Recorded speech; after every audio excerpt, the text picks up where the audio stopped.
US investment green card. $800,000 must have legally documented money. Exit period after 3 years. Shuda LP 6302946180. Welcome to RTV. ప్రస్తుతం మనం అశోక్ నగర్లో ఉన్న city central library దగ్గర ఉన్నాము.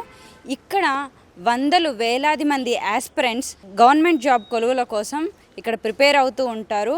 Almost 24 గంటల్లో సగం పైన గంటలు ఇక్కడే స్పెండ్ చేస్తారు. ఇక్కడ అన్నా క్యాంటీన్లో 5 రూపాయల భోజనం తినుకుంటూ కూడా చాలా కష్టపడి ఇక్కడ చదువుకుంటూ ఉంటారు ఆస్పిరెంట్స్. అయితే రేపే డిఏఓ ఎగ్జామ్ ఉండడంతో కూడా చాలామంది వాళ్ళ ఊర్లకి కూడా వెళ్ళారు. ఎందుకంటే డిఏఓ ఎగ్జామ్ రేపు ఉంది కాబట్టి వాళ్ళ సొంత ఊర్లోకి వెళ్ళారు. అంతేకాకుండా ఇక్కడ దీంతోపాటు గ్రూప్ 2, గ్రూప్ 3 పోస్టుల పెంపు పైన కూడా కొన్ని ఎజిటేషన్స్ జరుగుతున్నాయి. అందులో భాగంగానే మోతీలాల్ రాథోడ్ అనే పర్సన్ గాంధీ హాస్పిటల్లో అతను నిరాహార దీక్ష కూడా చేస్తున్నాడు. దానికి చాలామంది ఆస్పిరెంట్స్ కూడా మద్దతు పలుకుతున్నారు. మాకు చాలా ఇయర్స్ తర్వాత వస్తున్న నోటిఫికేషన్ ఇది. ఇప్పటికే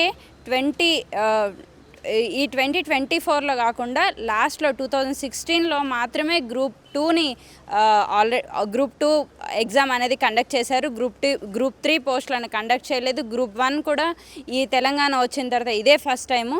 అన్ని పోస్టులు కూడా ఇలాగే అవుతున్నాయి. సో ఈసారి నోటిఫికేషన్ అనేది పెద్దగా ఉండాలి. ఎందుకంటే చాలా ఇయర్స్ నుంచి ఆస్పిరెంట్స్ ప్రిపేర్ అవుతూ ఉన్నారు కాబట్టి పోస్టులను పెంపొందించాలి అని చెప్పేసి ఇక్కడ చిన్న ఎజిటేషన్స్ అనేవి జరుగుతున్నాయి. అయితే గవర్నమెంట్ మాత్రం ససేమిరా అని అంటుంది. ఫస్ట్లో కొంతమంది పెంచుతామని చెప్పినప్పటికీ మళ్ళీ ఇప్పటికి గవర్నమెంట్ మాట మార్చింది. ఏంటంటే పెంచము, యాజ్ ఆన్ టైంలోనే ఈ ఎగ్జామ్ని కండక్ట్ చేస్తామని కూడా అంటున్నారు. అయితే వాళ్ళని కొంతమందిని అడిగి తెలుసుకుందాం అసలు ఈ గ్రూప్ 2, గ్రూప్ 3 కాంట్రవర్సీ ఏంటి అని. మీరు చెప్పండి. గ్రూప్ 2, గ్రూప్ 3 పోస్టులను పెంచాలని చెప్పేసి చాలామంది అంటున్నారు. అందులో భాగంగానే మీలో ఒక ఆస్పిరెంటే నిరాహార దీక్ష చేస్తున్నారు. దాన్ని మీరు సపోర్ట్ చేస్తున్నారా? అంటే పోస్ట్ పెంచడానికి అయితే సపోర్ట్ చేస్తున్నా.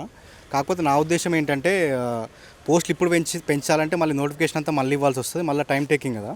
దాని బదులు ఆల్టర్నేటివ్ నాకు ఏది మంచిగా అనిపిస్తుంది అంటే ఈ నోటిఫికేషన్ ఎట్లా ఇచ్చేసారు కాబట్టి డేట్స్ కూడా దగ్గరకు వస్తున్నాయి. అది కంప్లీట్ చేసుకొని మళ్ళీ 1 ఇయర్ లోపల వేరే నోటిఫికేషన్ ఇచ్చి పెంచాల్సిన పోస్టులు అప్పుడు సపరేట్ నోటిఫికేషన్ ఇస్తే బాగుంటుందని నా ఉద్దేశం. ఆల్రెడీ తెలంగాణ గవర్నమెంట్ అనౌన్స్ చేసింది, మేము మొత్తం జాబ్ క్యాలెండర్ ఇస్తాము అని చెప్పేసి అంటున్నారు కదా. మరి జాబ్ క్యాలెండర్ ఇస్తామని అనౌన్స్ చేసినప్పుడు మళ్ళీ ఎందుకు ఈ గ్రూప్ 2, గ్రూప్ 3 పోస్టులు ఇప్పుడే పెంచాలి అని చెప్పి ఆస్పిరెంట్స్ పట్టుబడుతున్నారు? అంటే ఒక్కొక్కరిది డిఫరెంట్ మైండ్ సెట్ ఉంటుంది కదా. మళ్ళీ ఈ నోటిఫికేషన్ అయిపోతే మళ్ళీ వేరే నోటిఫికేషన్ ఇస్తారో ఇవ్వరో, ఈ గవర్నమెంట్ మీద ఈ బాధ్యత అయితే ఉంటుంది కదా. ఒకటైనా ఎగ్జామ్ కండక్ట్ చేయాలన్నది. ఈ ఎగ్జామ్లోనే మల్టిపుల్ పోస్టులు పెంచితే ఎక్కువ మందికి ఛాన్స్ ఉంటుందని చెప్పి వాళ్ళు అనుకుంటున్నారు. కాకపోతే పోస్టులు పెంచాలంటే ఖచ్చితంగా నోటిఫికేషన్ చేంజ్ చేయాల్సి వస్తుంది. చేంజ్ చేస్తే మళ్ళీ కొత్త నోటిఫికేషన్ ఇవ్వాల్సి వస్తుంది. కొత్త అప్లికెంట్స్ కోసము టైం ఇవ్వాల్సి వస్తుంది. దానికన్నా బెటర్ ఏంటంటే మళ్ళీ వేరే నోటిఫికేషన్ ఇస్తేనే బాగుంటుంది ఇది కంప్లీట్ చేసుకొని. మరి ఆస్పిరెంట్స్ ఎందుకండి అంటే ఇప్పుడే పట్టుబడుతున్నారు కదా, ఇప్పుడు ఈ నోటిఫికేషన్స్ కావాలని. ఆల్రెడీ ఈ పర్సన్ ఎవరైతే నిరాహార దీక్ష చేస్తున్నారో అతను కండిషన్ కూడా క్రిటికల్గా ఉందని అంటున్నారు. కానీ గవర్నమెంట్ ఏం స్పందించట్లేదు. మీరు దీన్ని సమర్థిస్తున్నారా? అంటే గవర్నమెంట్ అయితే తప్పకుండా స్పందించాలి. ఎందుకంటే some section of the students ఎక్కువ పెంచమని పోస్టులు పెంచాలని అడుగుతున్నారు కాబట్టి దాని మీద ఖచ్చితంగా యాక్షన్ తీసుకోవాల్సిందే డెఫినెట్గా. ఎందుకంటే స్టూడెంట్స్ అన్నది చాలా ఇంపార్టెంట్. మొన్న లాస్ట్ గవర్నమెంట్ ఉన్నప్పుడే ఎగ్జామ్ గ్రూప్ 1 అంతా లీక్ అయినప్పుడు గవర్నమెంటే చేంజ్ అయ్యే పరిస్థితి వచ్చింది. కాబట్టి ఈ గవర్నమెంట్ సీరియస్గా తీసుకొని స్టూడెంట్ పరిస్థితి ఇంకా విషమించక ముందే వాళ్ళు రియాక్ట్ అయితే బాగుంటుంది. ఏదో ఒకటి క్లారిటీ ఇస్తే ఈ నోటిఫికేషన్లో ఎక్కువ పోస్టులు పెంచుతామా లేకుంటే కొత్త నోటిఫికేషన్ మళ్ళీ 6 months లోపల ఇస్తామా అని వాళ్ళు క్లారిటీ ఇస్తే స్టూడెంట్స్ కూడా బాగుంటుంది కదా. నిరాహార దీక్ష చేసి అతను కూడా విరమించుకుంటారు కదా. గవర్నమెంట్ దీని మీద స్పందించకపోవడం మాత్రం మేము ఖచ్చితంగా ఖండిస్తున్నాం స్టూడెంట్స్ అందరం. అండ్ వీ సపోర్ట్ ఆ స్టూడెంట్ ఎవరైతే నిరాహార దీక్ష చేస్తున్నారో. థ్యాంక్ యూ అండి. గ్రూప్ 2, గ్రూప్ 3 పోస్టులను పెంచాలి అని అంటున్నారు. మీరు దాన్ని సపోర్ట్ చేస్తున్నారా? ఖచ్చితంగా. ఎందుకంటే ఈ కాంగ్రెస్ మేనిఫెస్టోలోనే పెట్టేసింది కదా. వాళ్ళు ఎప్పుడు రాహుల్ గాంధీ కూడా చిక్కడపల్లి లైబ్రరీలో వచ్చి చెప్పడం. సో అది ఇప్పుడు విద్యార్థులు అదే చెప్తున్నారు, మేము చెప్పింది కాదు. ఎప్పుడైతే కాంగ్రెస్ అప్పుడు అపోజిషన్గా ఉన్నప్పుడు వాళ్ళే చెప్పారు. అందుకోసం అదే డిమాండ్ మేము అడుగుతున్నామని ఇప్పుడు విద్యార్థుల యొక్క డిమాండ్, ఇది నిరుద్యోగుల యొక్క డిమాండ్. మీ డిమాండ్ని వెళ్ళబుచ్చడానికి మీరు ఏం చేస్తున్నారు అంటే ఒక్కతనే నిరాహార దీక్ష చేస్తున్నారు కానీ ఇంకెవ్వరి గొంతుక వినిపించట్లేదు. అంటే అందరి గొంతుకు వినిపిస్తేనే కదా అది గవర్నమెంట్ దాకా రీచ్ అవుతుంది. అంటే ఆల్రెడీ అయితే ఎవరో ఒకరు ఇనిషియేటివ్ తీసుకుంటున్నారు కానీ అయితే అంతకంటే ముందు చాలా వరకు చేస్తూనే ఉన్నారు ఏదో రూపాలలో. మినిస్టర్ను కలవడం కావచ్చు, లేకపోతే కన్సర్ట్ అంటే డిస్టిక్లలో ఎమ్మెల్యేలను కలవడం కావచ్చు, అలా చేస్తూనే ఉన్నారు. అంటే ఏదో ఒక రకంగా ప్రభుత్వాన్ని రీచ్ చేయడానికి నిరసన కార్యక్రమాలు అయితే చేస్తూనే ఉన్నారు. చాలామంది కూడా ఇప్పుడు ఈ నోటిఫికేషన్ మేము ఖండిస్తున్నాం, మేము ఎగ్జామ్ రాయము అని కూడా కొంతమంది ఆస్పిరెంట్స్ అంటున్నారు. దీన్ని సమర్థిస్తున్నారా మరి? అది గవర్నమెంట్ ఇచ్చి అండర్స్టాండ్ చేపియాలి. వాళ్ళు ఇది జాబ్ క్యాలెండర్ అన్నారు కదా, ఎస్ ఈ ఎగ్జామ్ అయితే కంప్లీట్ చేస్తాము, నెక్స్ట్ ఫిబ్రవరినో లేకపోతే డిసెంబర్ ఆ టైంకి మాకు క్యాలెండర్ ఇస్తామని వాళ్ళకు అండర్స్టాండ్ చెప్పేసి ఖచ్చితంగా విద్యార్థులు అర్థం చేసుకోవడానికి ఆస్కారం ఉంటుంది. అయితే ఇక్కడ మీరు ఆల్మోస్ట్ మీ డే టైం అంతా కూడా ఇక్కడే స్పెండ్ చేస్తారు. మీకు ఇక్కడ ఫెసిలిటీస్ ఎలా ఉన్నాయండి లైబ్రరీలో? ఫెసిలిటీస్ అంటే ఇంకా ఉన్నాయి, బాగానే ఉన్నాయి. బుక్స్ అయితే ప్రొవైడ్ చేస్తూ ఉన్నారు. ఇంకా ఫెసిలిటీస్ ఇంకా 5 రూపీస్ భోజనాలు ఇవి ఉన్నాయి కాబట్టి ఓకే. 5 రూపీస్ ఈ భోజనాల్లో ఫుడ్ క్వాలిటీ ఎలా ఉంటుంది? ఫుడ్ క్వాలిటీ అంటే కొంచెం బెటర్గానే ఉంటుంది. బెటర్గా అంటే మరీ అంత బెటర్ ఏమి ఉండదు కానీ ఇప్పుడు అది చెప్పలేము, ఉంది అంతే, మరి నార్మల్ క్వాలిటీ. గ్రూప్ 2, గ్రూప్ 3 పోస్టులను పెంచాలి అని చెప్పేసి ఎజిటేషన్స్ జరుగుతున్నాయి. మీరు దాన్ని సపోర్ట్ చేస్తారా, లేకపోతే నెక్స్ట్ నోటిఫికేషన్కి పెంచితే సరిపోద్ది అని అంటారా? అంటే ఇప్పటికే పోస్ట్ పోన్లు బాగానే జరిగినాయి, గ్రూప్ 2 కావచ్చు, గ్రూప్ 1 కావచ్చు. కానీ గత ప్రభుత్వంలో కొన్ని లీకేజీల కారణంగా అవకతవకలు జరగడం వల్ల కొంత ఆలస్యమైంది పోస్టులను. కానీ ఇప్పుడు చాలామంది 2022లో నోటిఫికేషన్ వచ్చి ఇప్పటికి మళ్ళీ డిగ్రీ విద్యార్థులు కూడా పెరిగారు, చాలామంది ఆస్పిరెంట్స్ కూడా పెరిగారు. అదేవిధంగా కొంచెం మెంటల్గా కూడా డిస్టర్బ్ అవుతారు. అంటే పోస్టులు కొన్నిసార్లు పోస్ట్ పోన్ కావడం, దానివల్ల కొంచెం డిస్టర్బ్ అయ్యి లీకేజ్ల వల్ల. సో ఇప్పుడు మళ్ళీ ఒకసారి రీనోటిఫై చేసి, లేదంటే ఒక 2000 నుంచి 3000 పోస్టులు పెంచాలని, గ్రూప్ 2లో 2000, గ్రూప్ 3లో 3000 పోస్టులు పెంచాలని ఆల్రెడీ కాంగ్రెస్ గవర్నమెంటే 100 రోజుల్లో మేము 1,00,000 ఉద్యోగాలు నింపుతామని చెప్పారు. అప్పుడు అంటే ప్రధాన మేనిఫెస్టో కావచ్చు, ఈ గ్రంథాలయ చైర్మన్గా ఇప్పుడు బాధ్యతలు తీసుకోబోతున్న రియాజ్ సార్ కూడా దానిలో మెంబరే, అంటే మేనిఫెస్టో మెంబరే. వాళ్ళు కూడా అనేక ప్రయత్నాలు చేసి అప్పుడు నిరుద్యోగ చైతన్య యాత్ర కావచ్చు, బస్సు చైతన్య యాత్ర అలాంటివి చేసి ఒక ప్రభుత్వాన్ని నిరుద్యోగులు తలుచుకుంటే ఒక ప్రభుత్వమే కూలిపోయింది. సో అలాంటి మళ్ళీ ఉద్యమాలు, అంటే తెలంగాణలో ఉద్యమాలు కొత్త కాదు. సో ఏంటంటే పెంచి సరే నిరసన వ్యక్తం అవుతుంది, అది అంటే అవుతుందా కాదా అనేది ప్రభుత్వ డిసిషన్. బట్ ఒక నిరసన వచ్చినప్పుడు ఒక విద్యార్థిని ఆమర నిరాహార దీక్ష చేస్తూ నేను దాదాపు 5-6 రోజుల నుంచి ఆయన ఏం ఫుడ్ తీసుకోకుండా మోతిలాల్ అనే నాయక్ అమర నిరాహార దీక్ష చేస్తుండు. సో అతనికి గవర్నమెంట్ స్పందించి సరైన వైద్యం ఇప్పించడమో, లేదంటే వాళ్ళ ద్వారా చర్చలు జరపడమో ఏదో ఒకటి చేసి అతన్ని నిరాహార దీక్ష నుంచి విరమింపజేసి సరే మేము పోస్టులను పెంచుతామా లేదా అనేది గవర్నమెంట్ ఒక క్లారిటీ తోటి ముందుకొచ్చి నిరుద్యోగుల తరపున నిలబడితే కూడా కొంతవరకు బాగుంటుంది. ఎందుకంటే అన్నిట్లో డిస్టర్బ్ అయ్యేది నిరుద్యోగులే. ఈ తెలంగాణ రాష్ట్రంలో ఉద్యమం జరిగిందే నీళ్లు నిధులు నియామకాల కోసం. అలాంటిది నిధులు వచ్చినాయో లేదో దేవుడేరు, కానీ నియామకాలు అయితే అంతంత మాత్రమే ఉన్నాయి. సో కొంతవరకు నియామకాలు చేపడితే అందరూ మిడిల్ క్లాస్ వాళ్ళకి ఎక్కువ ఏంటంటే నిరుద్యోగులు చాలా వరకు ఈ గవర్నమెంట్ ప్రభుత్వ ఉద్యోగాల మీదనే డిపెండ్ అయ్యి వాళ్ళ ఫ్యామిలీలను బాగా చేసుకోవాలని ఉంటారు.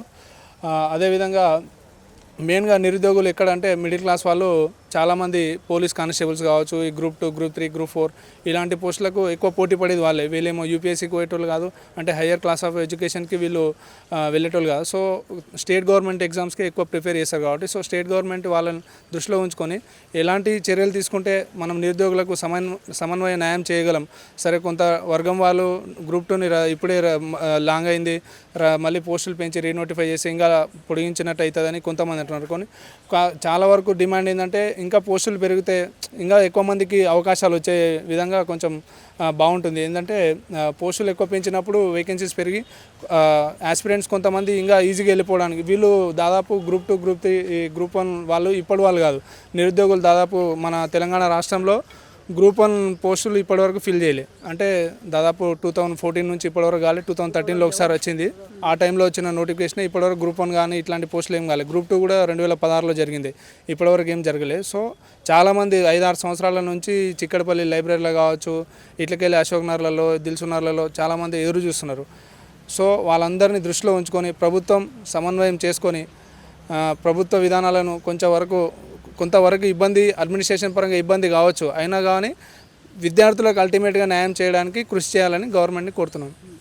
కాంగ్రెస్ ప్రభుత్వం పైన నిరుద్యోగులు చాలా విమర్శలు చేస్తున్నారు. ఎందుకంటే నిరుద్యోగ చైతన్య బస్సు యాత్రలు కానీ వీటన్నిటిలో మమ్మల్ని యూజ్ చేసుకొని వదిలేసింది, ఇప్పుడు మా గోడు పట్టించుకోవట్లేదు అని అంటున్నారు. ఇది ఎంతవరకు నిజం? యూజ్ అంటే ఇంకా ప్రభుత్వాలు మారుతున్నాయి, ప్రభుత్వాలు వస్తున్నాయి పోతున్నాయి, రాజకీయ నాయకులు బాగానే ఉన్నారు, కానీ అల్టిమేట్గా నిరుద్యోగులు ఇబ్బంది పడుతున్నారు. అన్ని విధాలుగా నష్టపోతున్నది నిరుద్యోగులే. ఏంటంటే మనం చూస్తున్నాం, దాదాపు 5-6 సంవత్సరాల నుంచి ఏదో ఇక్కడే ఉన్న చిక్కడపల్లి అన్నపూర్ణ వాళ్ళు పెట్టే ఆర్గనైజేషన్ వాళ్ళు హరికృష్ణ వాళ్ళ ఫుడ్ తింటూ ఎక్కడో అన్నదానాల దగ్గర తింటూ చాలామంది ఇబ్బంది పడుతూ జీవితాన్ని సాగిస్తూ ఇప్పుడు దాదాపు ఒక నెల ఇక్కడ హైదరాబాద్ లివింగ్ కాస్ట్ పెరిగింది, ప్రతి ఒక్కరి దగ్గర లివింగ్ కాస్ట్ పెరిగింది. దాదాపు ఒక నెల మనం గడపాలంటే ఈజీగా 7-8 వేలు ఖర్చు వస్తుంది. అలాంటి పేద విద్యార్థి దాన్ని బేర్ చేయాలంటే చాలా వరకు ఇబ్బంది పడాల్సిన అవసరం ఉంది, ఇబ్బంది పడుతున్నారు. సో వీళ్ళందరినీ దృష్టిలో పెట్టుకొని గ్రూప్ 2, గ్రూప్ 1, గ్రూప్ 3 ఈ పోస్టులు ఏంటంటే ఒక అచీవ్మెంట్ లెక్క ఫీల్ అయ్యి కొంతమంది పేద విద్యార్థులు బాగా కష్టపడతారు దీనికోసం. సో వాళ్ళకు న్యాయం చేయాలి. ఇప్పుడు కార్పొరేట్ సెక్షన్ వాళ్ళు క్యాపిటల్ మంచిగా ఉన్న వాళ్ళు ఇలాంటి జాబ్లకు ప్రిపేర్ కారు. వాళ్ళు ఎంతసేపు అయినా సాఫ్ట్వేర్ ఇంజనీర్లో లేదంటే ఏదో బిజినెస్ మైండ్ సెట్గా వాళ్ళు ఓరియంటెడ్గా వెళ్ళిపోతారు. సో ఎవరైతే ఈ మిడిల్ క్లాస్ మధ్యతరగతి పిల్లలే బాగా పోటీ పరీక్షలకు నిరంతరాయంగా కృషి చేసేది వీళ్ళే. సో వీళ్ళకు న్యాయం చేయాలనేదే ప్రభుత్వాన్ని విమర్శించేది దీనిలో అని ఏం లేదు, కానీ ప్రభుత్వం కూడా వాళ్ళందరినీ సమన్వయం చేసుకొని ముందుకు వెళ్తే బాగుంటుంది. సో ఇంకా మీరు ఇంకో 10 ఏళ్ళు ఉండాలని ఎవరైనా కోరుకుంటారు, మంచి నోటిఫికేషన్ వస్తాయి. థ్యాంక్ యూ అండి. మీరు చెప్పండి, ఎన్ని ఇయర్స్ నుంచి ఇక్కడ ఈ ఉద్యోగాల కోసం ప్రిపేర్ అవుతున్నారు? నేను 2014 నుంచి అవుతున్నానండి. అప్పటి ప్రభుత్వం కూడా నోటిఫికేషన్ రిలీజ్ చేసింది, గ్రూప్ 1 రిలీజ్ చేస్తా అన్నది పోస్ట్పోన్ వేసుకుంటూ వస్తుంది. నేను యాక్చువల్లీ జెన్కోకి ప్రిపేర్ అవుతున్నాను ప్రజెంట్ మాత్రం. సో అది లాస్ట్ ఇయర్ నవంబర్లో జరగాల్సింది, దాన్ని పోస్ట్పోన్ చేసుకుంటూ ఇప్పుడు నెక్స్ట్ మంత్ జూలైలో వేస్తారు.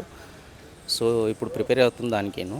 ఇంకోటి గ్రూప్ 1 1:100 అని చేస్తానన్నారు, అది చేస్తే బాగుంటుంది గ్రూప్ 1 పోస్టులు. ఎందుకంటే రీసెంట్గా రాశాను నేను ఎగ్జాము, అది ఇప్పుడు జరగాల్సిన ఎగ్జాము పోస్ట్పోన్ అవ్వకుంటూ వచ్చింది ఆ ఎగ్జామ్ కూడా. ఇప్పుడు ఈ గ్రూప్ 2, గ్రూప్ 3 పోస్టులను పెంచాలి అని చెప్పేసి నిరుద్యోగుల నుంచి పెద్ద డిమాండే ఉంది. మరి దీనిపైన గవర్నమెంట్ ఒకవేళ సానుకూలంగా స్పందించకపోతే మీ తర్వాత చర్య ఏంటి? మేము మాత్రం అతను నిరాహార దీక్ష చేస్తున్న అతనికి సపోర్ట్ చేస్తాము.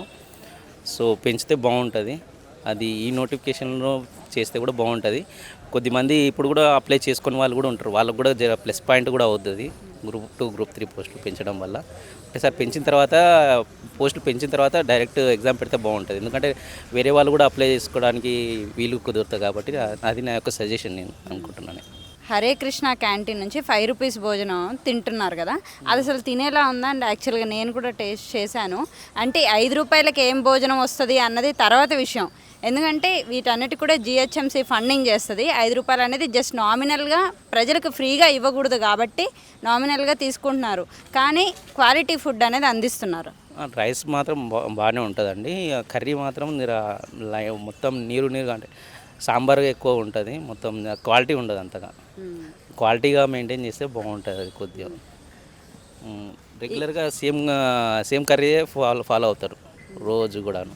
అంటే రోజు తినగలుగుతున్నారా? రోజు అంటే తినలేమండి, రైస్ కూడా ఉడికినట్టు ఉంటుంది, రైస్ కూడా గట్టిగా. రూమ్స్లో ఉంటారు, వంట చేసుకోలేరు, బయట కంటే ఎక్కువ అమౌంట్ అవసరం పడుతుంది.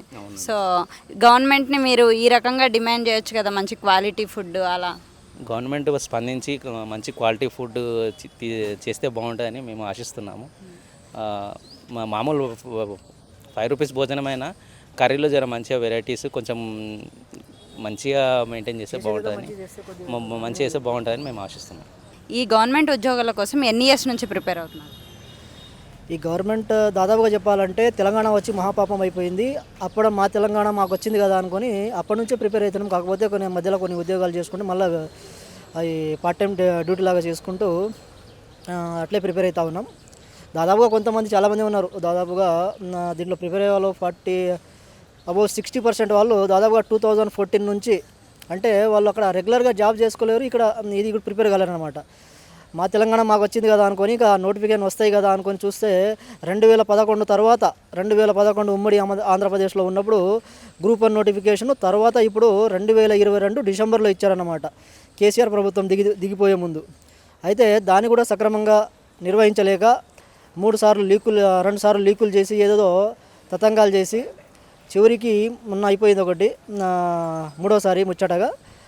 అందులో కూడా 1:100 తీయాలని దాదాపుగా చాలా రోజుల తర్వాత వచ్చింది నోటిఫికేషన్. కాబట్టి విద్యార్థుల నిరుద్యోగుల అందరి తరపున 1:100 కంపల్సరీ తీయాల్సిందే. కాంగ్రెస్ ప్రభుత్వమే బట్టి విక్రమార్క గారు అసెంబ్లీలో ఈ ప్రతిపాదనను గవర్నమెంట్ ముందు ఉంచారు. కావాలంటే మీరు రికార్డు కూడా తిరిగి చూడవచ్చు. అన్ని టీవీలలో ఉంటుంది, అసెంబ్లీ రికార్డులో కూడా ఉంటుంది. ఇప్పుడు అదే ప్రభుత్వము నిరుద్యోగులను వాడుకొని బస్సు యాత్రలు అన్ని యాత్రలు చెలరేగి బలమూరి వెంకట్ అని అతను నిరుద్యోగుల తరపున కొట్లాడి ఈరోజు ఎమ్మెల్సీగా అయి రియాజ్ సార్ గురక నిరుద్యోగుల తరపున గ్రంథాలయ చైర్మన్గా పొందబోతున్నారు. అదేవిధంగా కోదండరామరావు సార్ గారు కూడా ఎమ్మెల్సీ వాళ్ళు నామినేటెడ్ కోటలో ఎన్నికయ్యారు. అంటే వీళ్ళు ఎన్నికయ్యారు అంటే వీళ్ళ వెనకాల ప్రెజర్ గ్రూపు స్టూడెంటు 100% ఉన్నారు. అలాంటప్పుడు వీళ్ళు స్టూడెంట్కున్న డిమాండ్ని తీర్చాల్సింది పోయి వీళ్ళు ఇంకా ప్రలోభాలు పలుకుతూ ఇంకా ఏం చేయలేని పరిస్థితిలో ఉన్నారు అన్నమాట. సో ఎట్టి పరిస్థితుల్లోనూ నిరుద్యోగులు మళ్ళొకసారి బుద్ధి చెప్తారు. ప్రభుత్వాలు ఎవరికి శాశ్వతం కాదు. కాకపోతే నిరుద్యోగులందరూ రిక్వెస్ట్ చేసింది ఏంటంటే వాళ్ళ ప్రతిపాదన అనుగుణంగా ఏదో మిడిల్ పాత్ అటు ఇటు కాకుండా మిడిల్ పాత్లో వెళ్ళాల్సిందిగా కోరుతున్నాను గవర్నమెంట్ని. అదేవిధంగా క్యాలెండర్ అని కూడా ప్రకటించారు, కానీ స్పష్టమైన హామీ లేదు. ఇంకా దాని జాబ్ క్యాలెండర్ ప్రకటిస్తామని చెప్పారు వాళ్ళు కాంగ్రెస్ ప్రభుత్వం రాకముందు. ఆ క్యాలెండర్ కూడా ఇప్పటివరకు ఇంకా ప్రకటించలేదు. జస్ట్ ఏదో నామకే వాస్తవం అది ప్రకటించారు, కానీ ప్రకటిస్తామని చెప్తా ఉన్నారు. సో దాంతోపాటు ఇప్పుడు గ్రూప్ 2 మెయిన్ పోస్టులు అనమాట. గ్రూప్ 1, గ్రూప్ 2, గ్రూప్ 3 ఈ మెయిన్ పోస్టులు ఇవి. కాబట్టి వీటికి చాలామంది ప్రిపేర్ అవుతున్నారు. కాబట్టి అందులో కూడా 90% పీపుల్ అది ఫ్రమ్ రూరల్ బ్యాక్గ్రౌండ్, అంటే గ్రామీణ ప్రాంతం నుంచి వచ్చి ప్రిపేర్ అవుతున్న వాళ్ళు చాలామంది ఉంటారు. 90%, 10% చెప్పలేము కొంతమంది ఇక్కడ అర్బన్ ఏరియాలో. కానీ చాలామంది పూర్ ఫ్యామిలీ నుంచి ఏదో ఒకటి ఉద్యోగం సాధించుకొని ఏదో ఒకటి ఇంకా కాస్త కూస్తో పెళ్లి కూడా చేసుకొని హాయిగా సంసారం గడుపుదామనే ఆలోచన ఉంటే ఇంకా మా ప్రభుత్వం వచ్చింది కదా, కాంగ్రెస్ ప్రభుత్వం వచ్చింది కదా, మాకు ఎలాగో మేలు జరుగుతుందని ఆశతో ఉన్నాము. కానీ ఇంతవరకు ఎవరు స్పందించడం లేదు.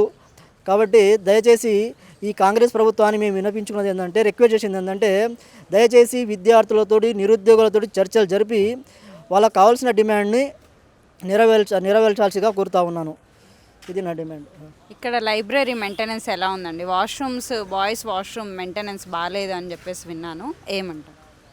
వాష్రూమ్స్ అస్సలు బాగుండవు. కావాలంటే మీరు అక్కడ లైవ్ చూడవచ్చు. అక్కడ అది లీకేజ్ అవుతూ ఉంది, తప్పని పరిస్థితి అన్నమాట. అక్కడ వాటర్ కానీ ఆ డ్రైనేజ్ కానీ లీకేజ్ అవుతూ ఉంది.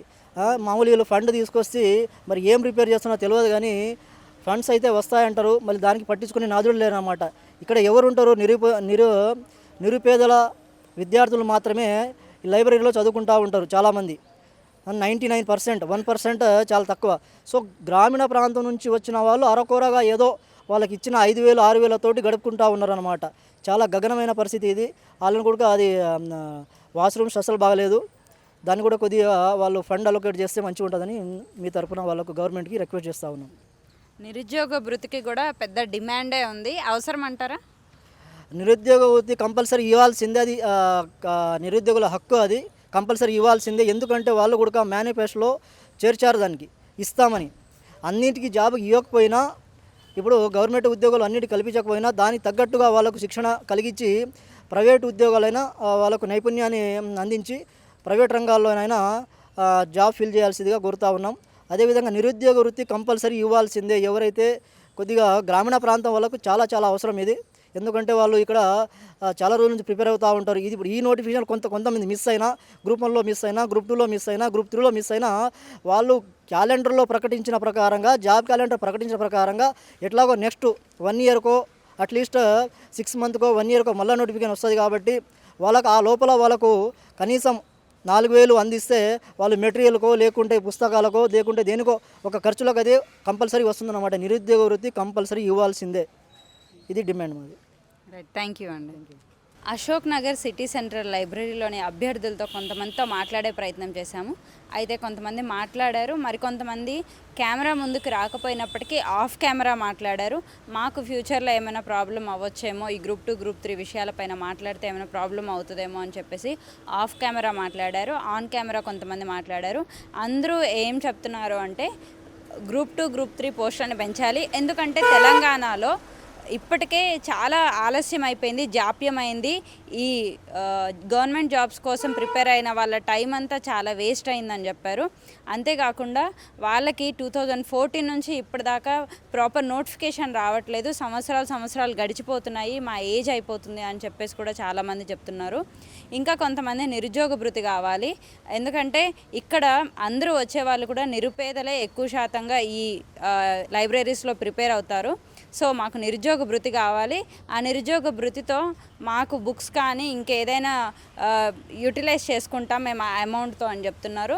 అంతేకాకుండా ఇక్కడ 5 రూపీస్ భోజనం ఏదైతే హరే రామకృష్ణ ఫౌండేషన్ వాళ్ళు ప్రొవైడ్ చేస్తున్నారో అందులో నాణ్యత కొంచెం లోపించిందని, రోజు తినే వాళ్ళకి ఇది కొంచెం కష్టతరంగానే ఉంటుంది అని, కొంచెం దాంట్లో క్వాలిటీని కూడా పెంచితే బాగుంటుందని చెప్పేసి అని అంటున్నారు.